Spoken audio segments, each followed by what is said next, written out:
Hey guys, Ricky here. Do you guys want to learn more about the one camera setting that is responsible for turning this into this, an overall cooler look with like a blurrier background? Well, watch the whole video and you're gonna find out some more.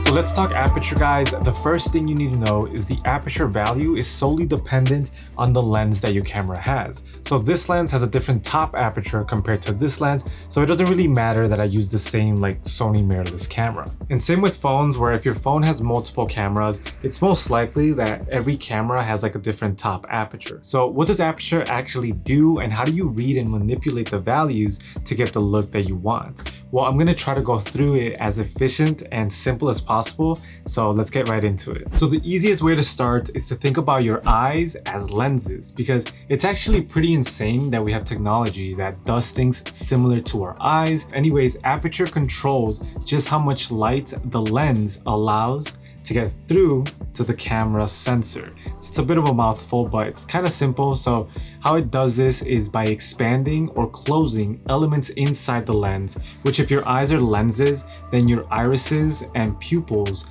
are those elements. Our pupils become dilated and big when we're in a dark room, just because our eyes are trying to like capture the minimal light available so that we can actually see. So it's the same with a lens and aperture. If you have two lenses and one of them has a larger maximum aperture, that one will open up more and receive more light, therefore making it better for low light situations. And that's also how you avoid introducing grain, poor quality into your photos or videos in low light. It's by having a fast or, a better maximum aperture lens. If it's a sunny day with a ton of light, our pupils become small so that we don't blind ourselves by letting everything in. So same goes for lenses. Decrease the aperture so that your lens makes the hole smaller as well and helps you properly expose your image when in a bright setting. So now that you understand how aperture influences how much light is received, let's talk numbers. So aperture works in f-stops, where the lower the number, the better, because f2.8, for example, lets in more light than having it at f5.6.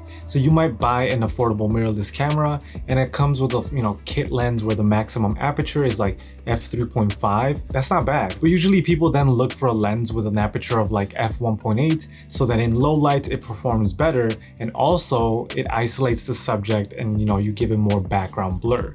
So yes, aperture is also what creates a shallow depth of field and therefore blurs out the background. So again, since it deals with aperture, all of this, it's on the lens that you're using, not the camera. Even though technically the camera body, like whether it's full frame versus APS-C matters, focus on the lens. So in terms of depth of field, place shallow on the left side with the lower f-stops because, for example, f1.8, it creates a small sliver of focus, while deep depth of field should go on the right side with the higher f-stops, since those create a deeper depth of field, a larger, not a sliver, but a larger area of focus. All right, so to show you guys the depth of each aperture setting, I thought I'd manually focus this lens on this camera, get a measuring tape, place it in front of the lens, and just work our way through the different apertures so you guys can see how little it is, like the area that is in focus at f1.4, and how it expands as you work your way down. So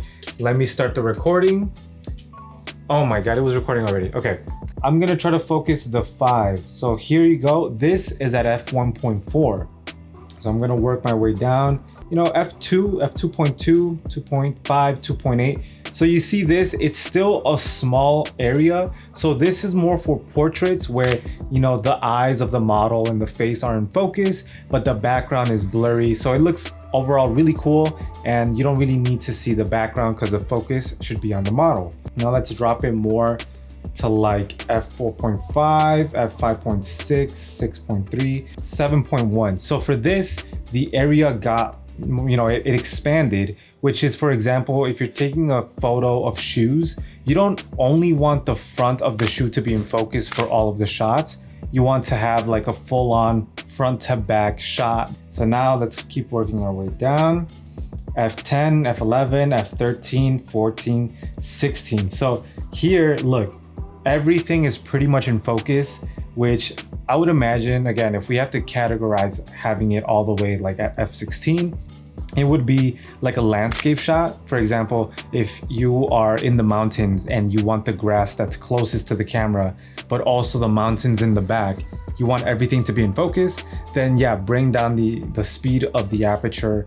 And yeah, that's pretty much it. So again, play around with the different apertures and learn about what you want to use them for. I also want to quickly tell you guys that you should try out Aperture Priority, which is the A on the camera dial, because what you're telling the camera is don't mess around with the aperture. So I can set it at 1.8 so that I have the background blur. But I'm telling the camera don't mess around with that, but go ahead and mess around with all the other settings on automatic so that the camera is doing all the work and properly exposing the photo or video for me. So it's a super useful feature, so definitely try it out. You should also know that every lens has a minimum focusing distance, so if you really want the most separation between what's in focus and the background, you would find out just how close you can get to your lens, plus set the aperture to its maximum. And also try to have a decent amount of space behind your subject, so definitely don't have them close to the wall. So that is aperture. I have said that word way too many times in one day, but I hope you understand it pretty well now. But yeah, check out the video that I made on leading lines. I am gonna put it up here, I believe. You can also find it in the channel, but subscribe to the channel, speaking of channels. Like this video, share it with your friends, follow the Instagrams, and I'll catch you guys in the next one.